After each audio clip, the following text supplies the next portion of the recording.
Hello world, this is Jay here and my sister Tamara. We are going to be doing a review on the film Us by Jordan Peele that just came out this past weekend. No, right? Friday.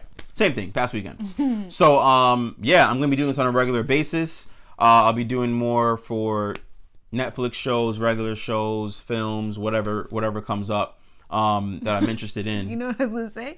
Remember that movie? The whole Kit and Caboodle, remember? No. You don't? No. Oh my God, that movie with the baseball movie when he's like saying all this stuff that he wants to do and it's like you're listening. That's what I was thinking in my head. What are you talking about? Rookie of the Year. Yeah, I was about to say that. Rookie of the Year. All right. Classic. Oh, Kit and Caboodle. Sorry. Hit the notification bell at the bottom. Hit the subscribe button. I'll try to make it. I always wanted to do that. I'll try to put it where she said, but notification and the subscribe button so you're up to date everything that's coming out. So let's get into it. It's very detailed in the choice of words, the down to the clothing and the things around. Come on, I told you about the clothing thing. Yeah. Down to the clothing and everything around the characters, whether it's accessories, whatever. So we're going to try to do a really good breakdown of it and go into more depth of what everything means because there's so much. And I've seen a couple reviews and they don't talk about any of it, which is mind blowing. So let's get into it. You know, Jordan Peele is doing his second film. His first one was Get Out. It was great. Yeah. Everyone was highly anticipating this one based on that one. So, you know, I'll give this credit to my friend Mike. Shout out to Mike, who brought it up that, you know, this film will be graded on a curve. So what that means is Get Out was such a great movie. Now you're going to compare it based to... But it's two different animals. It is two different animals. However, what we were saying that we figured out was that, or maybe we didn't figure it out, but it just came to us that Jordan Peele's style is like the Twilight Zone. Yeah. So you don't really watch the Twilight Zone to be scared. It's more of a psychological, this is weird situation, like Black Mirror. So everyone watching this, if you never heard of the Twilight Zone, then you definitely know Black Mirror. It's the same stuff. So you just want to think of it that way. All his films will be some type of twisted concept. And like he said, it's always going to be based on Black people. It's always going to be about social type of situation. So, you know, that's what you want to expect. Not walk into the film expecting a horror film or to be scared every 5 seconds. If you want to jump every 5 seconds, go to the gym. Okay, this is not going to be the film that does it for you. Yeah, or go see Greta. Because it's not... Greta? That movie that's out with that old lady. It's Ma? No. Ma's going to be great. That's part of the, trailers. The trailers. No. Greta is the one with the old lady and this little girl and stuff. It's a scary movie. But a lot of people thought that it was supposed to be scary, and it's really not. At this point, if you have not seen the film yet, you probably want to stop watching. So spoiler alert. We're about to dive deep into all of this, concepts and everything, and what exactly happened from start to finish. But not like the storyline, more so just the meanings and messages and underlining stuff that everyone's missing and it's going way over their heads because the film is really brilliantly written and I don't think people are seeing that. No. So let's get into that. So where do you want to start off at the top of the film? What stuck out to you most in the beginning? In the beginning, because we talked about this, the beginning scene is a scene of a little girl, the Black girl, who you find out later on who she is, but the girl is watching TV. And when she's watching TV, she's watching this commercial. Well, we could tell them at this point. Yeah. She's watching commercial that says holding hands across the world. America. And like you see her reflection of herself in the TV. Mm-hmm. To me, that was kind of like an indication of the reflection of herself, but also what goes on not only in America, but just like the world with people in general. I think they do that a lot, though. There's a lot of scenes. There's a lot of like shots of her, and then you see a reflection of her in the mirror. They do that constantly. I think that's just to represent both of her characters. So there's Red, and then there's Adelaide, right? Adelaide. Yeah. So there's Adelaide, and there's Red. Now, the biggest thing that everyone keeps saying, oh, we saw it coming and it's predictable, blah blah blah blah blah, is the twist at the end. So they switch places when they're younger. So the mother that we see in the trailer, who has the family and they're going off to the place or whatever, that's the girl who was originally in the underground train stations with the other copies. What were they called? The tethered. They're called the tethered. So she's actually the tethered. So the tethered switched places with a regular human, and yeah, basically lived her life for how many years? 30 years, 40 years, whatever it was. Yeah, but see, when you're watching the movie, you don't know if there's a switch or not. But that's the part that I think goes over people's head, even though they said it was predictable. Because if you're watching the movie and you're not really paying attention to those specific details, you can miss it.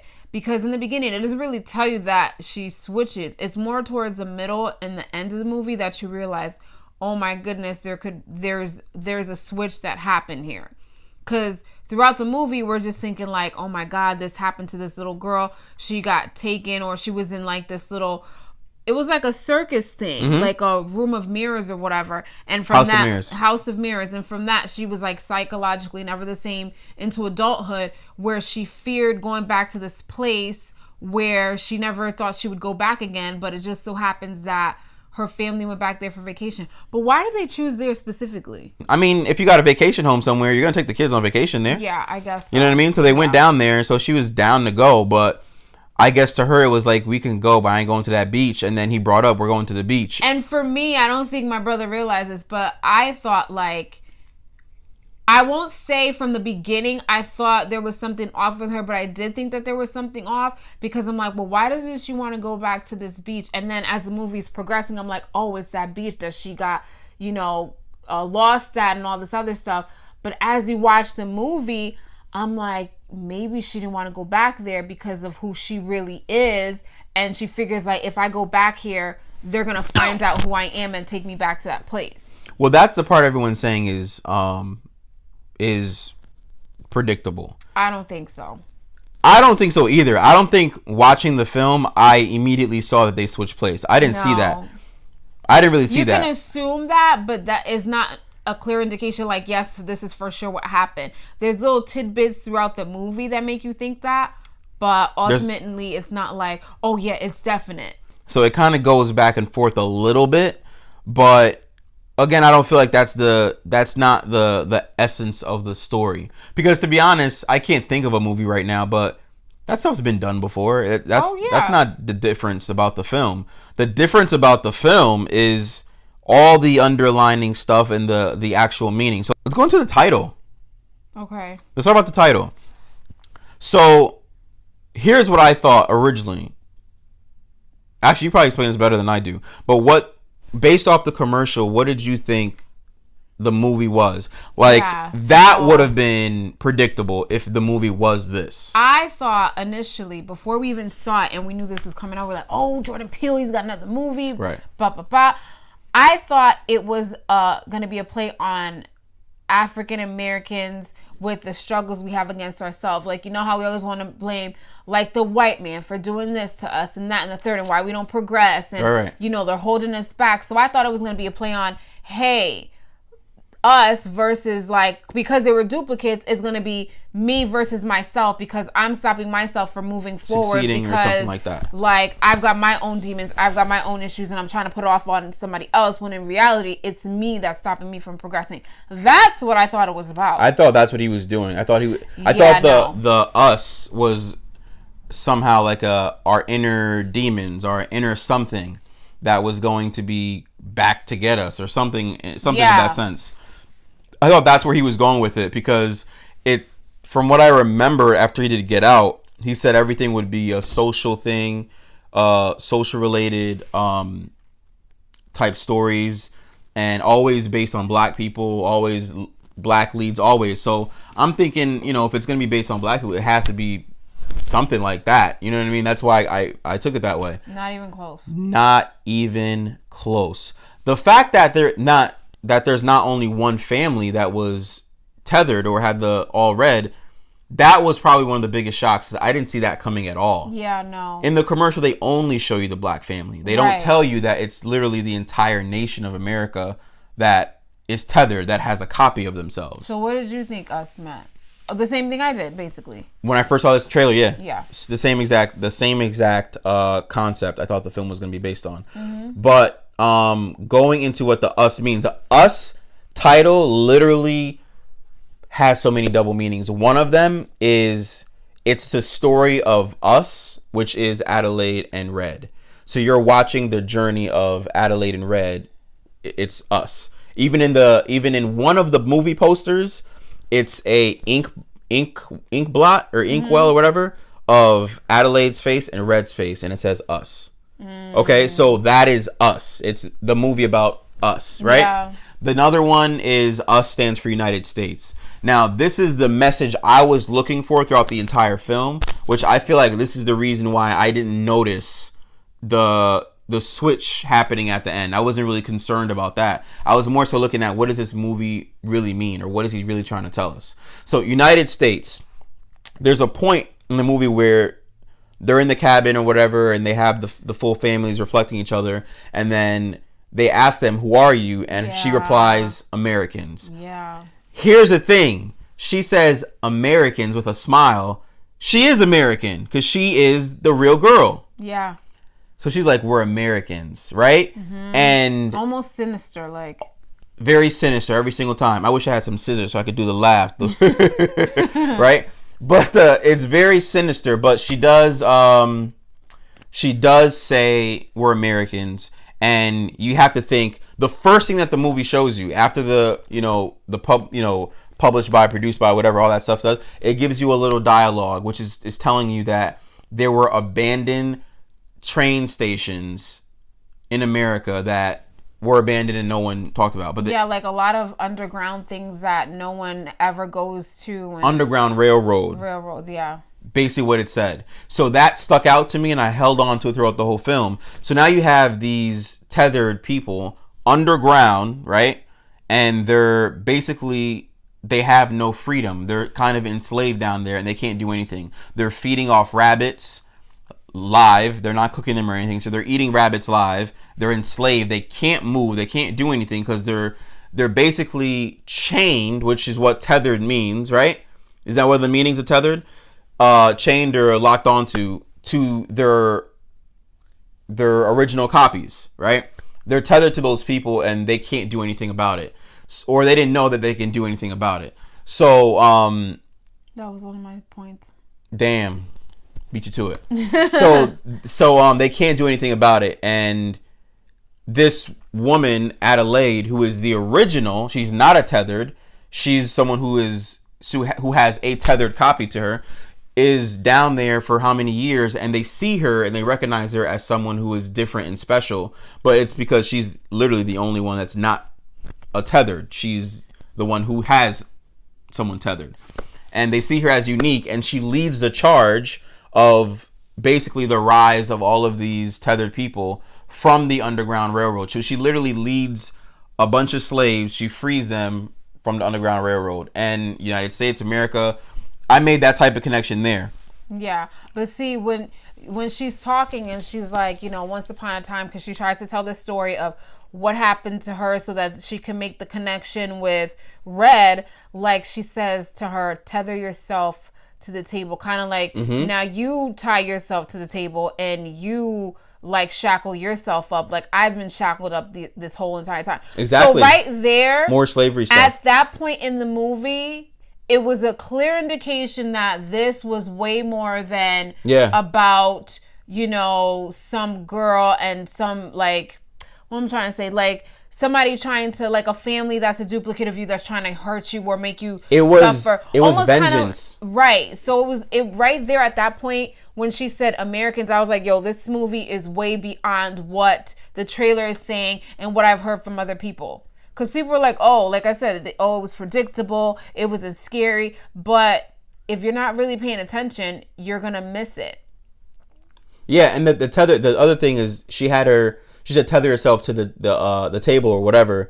That was like her, I want you to chain yourself to this table. I said that, Jerry. I know that. Chain yourself to this table because when she was taken as a kid, Red tethered her to the bed. So that's good. That same handcuff that she tethered her to. She had it, and she was like, "Surprise! I have the same one that you locked me up with. I have it. Here it is. You tether yourself to this." Yeah. So it was vengeance. But it's like from the start of the movie, everything is like. As soon as I started watching the movie, I knew off the rip like.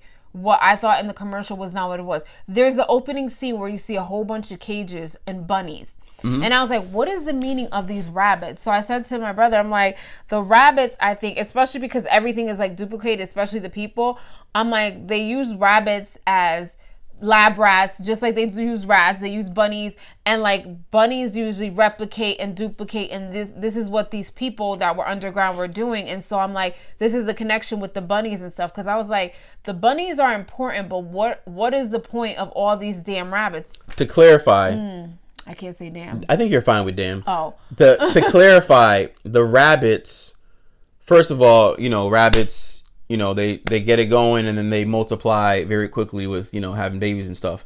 But the rabbits were probably used primarily, like you said, as the lab, the practice, like to guinea pigs to make the duplicates, and then they tried it on humans.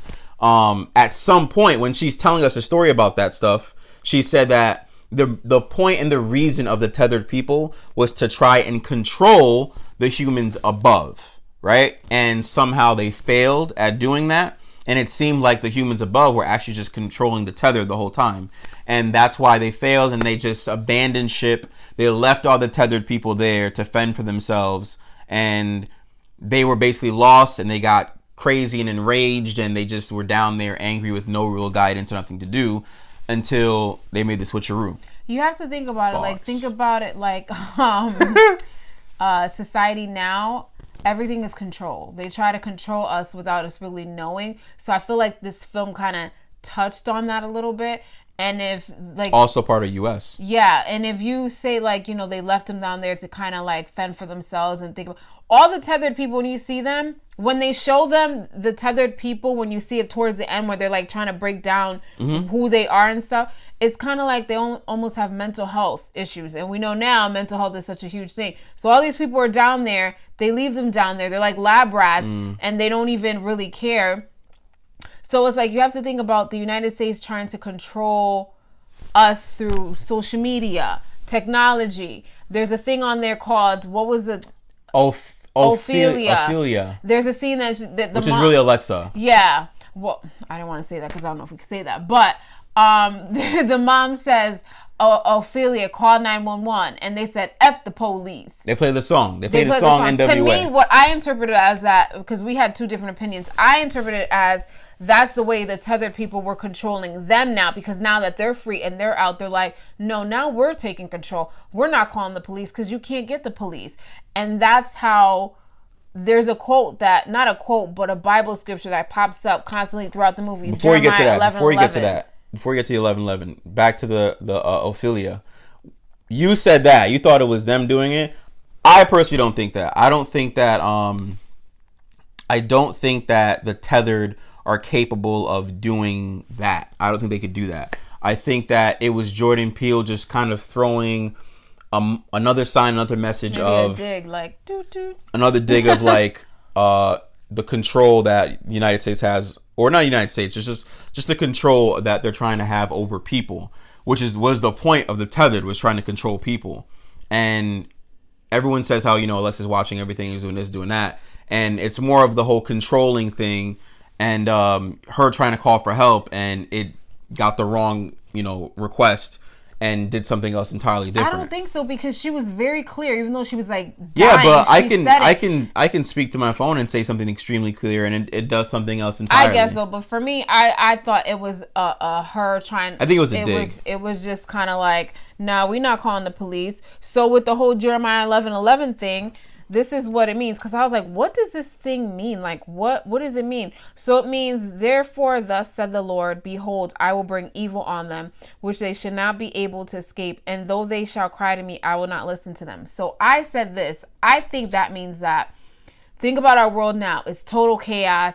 There's so much stuff going on. And it's like, you know, how can we come out of all these horrible things that's happening? And, you know, like, you know, all these natural disasters and everything. Suicide. So to me, it was kind of like, in relation to the movie, like the Americans like trying to, like when she was crying out for Ophelia to call 911, it's like, no, we're not doing that. We tried to almost like talk about your privilege point.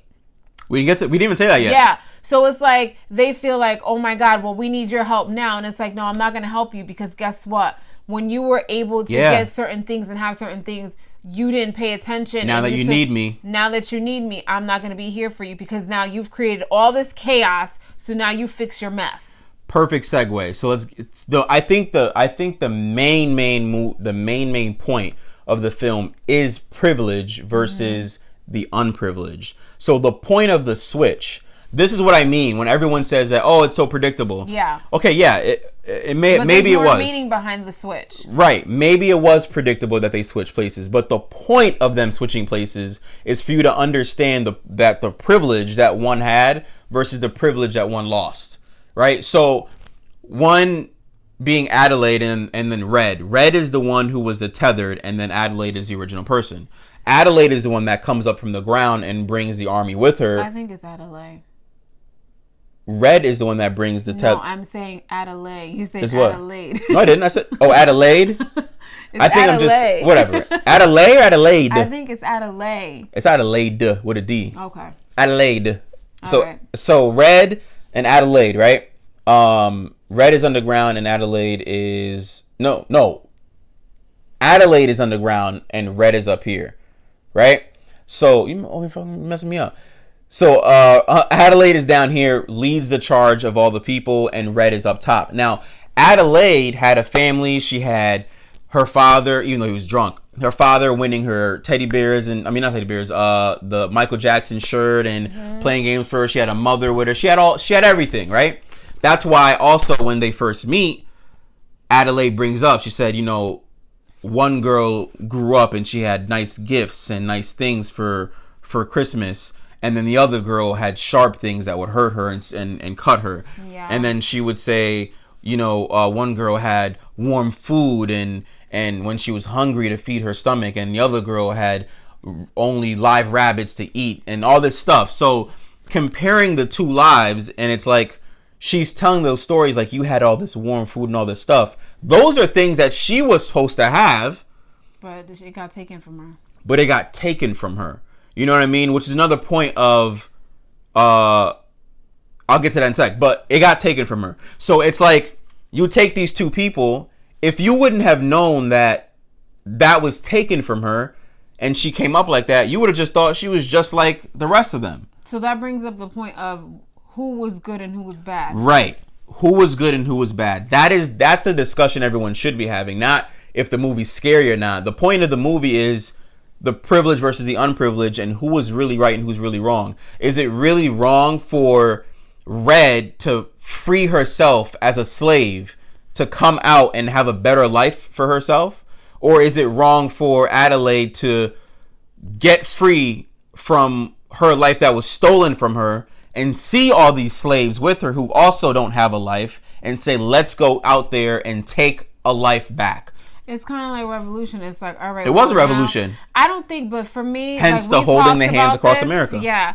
I don't think Adelaide was bad because I feel like her life got stolen from her, and then she was forced to. But she's seen and depicted as the bad guy. I don't want to call them savages, but they were eating live rabbits. They had no choice. They just had no. They had no real choice. They were unprivileged. Yeah, it was. Which is the point, because if they had a choice, it would be completely normal. Yeah. Look at Red. Red looks completely normal.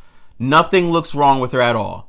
Other than the certain signs. Well, that's because she did what she did and it came back as flashbacks. But she would have been completely normal. It's privilege versus unprivilege. Yeah. And even throughout the movie, like, you see there's certain scenes when she's kind of like out of it and that's how I knew like there's something wrong with her. Because when the duplicates, like her daughter's duplicate was dying, she was trying to soothe her as opposed to killing her, which is what her family thought she went to do. Right. Then when her son's duplicate was like gonna burn into fire, she felt some type of way about that, as opposed to her son who was out of the car. Which also, her son, at the end, he looks at her like, something's not right with you. And I was telling my brother, I'm like, I think the boy wears a mask to cover up like how he's really feeling, and when he wants to kind of hide and seclude himself, because I just think that he kind of knew there was something up with his mom, even though my brother's like, well, how? This is the person that gave birth to him. But I just feel like he knew something was up, because even after she kills her double, like, and she tries to run up to him and be like, oh, try to hug him. Oh, look, it's me. You could just tell, like, he wasn't having it. He was really, because even when they escape, they're the only family that escapes out of this whole nightmare, from what we know. And and then he's just looking at her in the car, and then he puts his mask back on, like, I'm just gonna pretend I'm in my own world and I don't know what's going on. Yeah, he's not. He has a scary mask. He puts it on, and it's like he's trying to. I said he's either showing that he's scared or he's trying to be brave, and that's when he puts the mask on. But I want to bring up more of these unique points. So one of the things that when she was talking, when Red is talking about Adelaide to her husband, and she's saying, there was this little girl when I was younger, blah blah blah blah blah blah, right? And she's talking about it, and she says it emotionally, and she's like, she was real. And then kind of pauses, but when she says real, she really like aggressively says it and means it, and you can see it when she says it. But that's what she's saying, is that the girl coming for her is the real version. She's a tethered version. She's a copy, and she's kind of jealous of that. She's like, she's real. Like, I'm not really real. Thank you. I just kind of jogged something together. So she mentioned. Remember when she mentions them being like puppets, right? Then you got the whole Pinocchio thing, being a puppet, wants to be a real boy. Mm-hmm. There you go. Now she was really aggressively saying she's real. Like, she wanted to be that. She wanted to be real. And maybe that's something she never really got to fulfill. Because even when they show you kind of like what happened to her, like, she didn't even know how to speak. And when when Adelaide, who is, the one who ended up switching places with her, is like speaking, it was hard for her to speak and enunciate because she hadn't spoken in so long. So she was really unique, and that's why the tethered kind of followed her, because she was kind of like their savior almost, because she had all these talents. She could speak. Red didn't know how to speak. She didn't know how to do anything. So when her family, her mom and dad was like, we just want our little girl back, she had to learn how to be human, because she didn't know how to do that, because she didn't know how to talk, she didn't know how to do anything. So they just thought she was completely traumatized from what happened. No, she just didn't have those kind of like skills, because she was in underground. But she developed them. Yeah, and she ended up developing them. She developed them, and that goes right back to privileged and unprivileged. Yeah. You have to notice Red, throughout the film, when she comes across other tethers, she gets captured. She doesn't get harmed. Yeah. She doesn't get harmed. She doesn't get killed. There's a point where she's about to be attacked or striked, but that was my point to me. Hey, you didn't make it. She was trying to attack her, but she couldn't bring herself to do it. Why? Probably because she's one of them. That's what you thought. You said it's because she's one of them, and that's the reason why she couldn't kill her. I feel like maybe it was known that Adelaide wants to be the one who takes her life, and that's nobody kills her, nobody touches her. That's for her. So it was like an urge. It was like, I can't kill you because my leader wants you alive. You know what I mean? It could have been more of, I think I took it that way, as if you find her, bring her to me alive, or keep her alive, tethered, and I'll come get her when I get to her. I think that's what it was. But you brought up the point that maybe they could not physically harm her because they realize you're just like me, so I can't harm you. I can't believe you, man. Hey, you forgot about it. Overall, after seeing the movie, I really enjoyed it. I've seen it twice now. What's the rating? What do you give it? I give it a 10. I can't give it a 10 because I don't think any movie is perfect. It's not about it being perfect. All right. Well, All right. Well, I'm not gonna give it a 10. I'm gonna give it a 9.5. I'm gonna give it a 9.5. That's like a point, half a point from 10. I have my reasons. I'm gonna give it a 9.5. There's a few stuff that they could have did differently, but whatever. I give it a 9.5. Tell us in the comments what you think. What did you catch out of all the things that we didn't mention?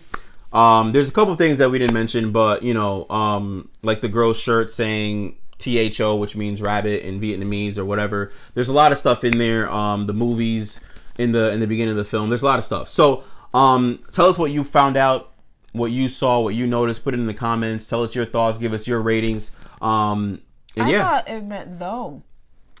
I thought it meant though too. I thought it was trying to be like cool and say though, but there's a little thing, a mark on the O, so I knew it had to be a different language. But yeah, it means rabbit. So yeah, tell us what you think. This is our first video. Probably gonna be our last. No, it's not. So it's the first video. I'm gonna do tons more. She's gonna be around for a couple more. It's just so yeah. Let us know what you think and hit that subscribe button. Share this, like it.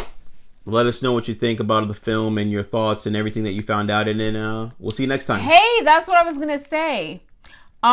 So you know how like this all ties into like privilege and all this other stuff, right? I feel like our shirts represent that thoroughly.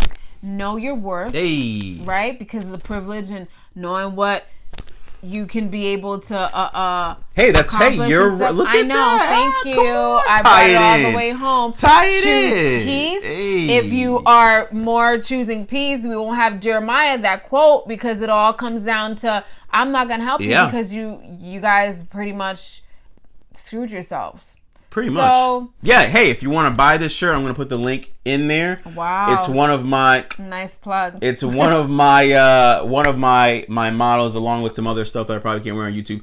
But yeah, check it out on the store. I'm going to put the link down below. And yeah. You like how I did that there? I tied everything up. You did a good job for your first YouTube video. Yep. Till next time. That's what we do. St. Aloys. You didn't have to give our government out. They don't got to know all that shit. No, they don't. Till next time. Creep on in, on in, on in.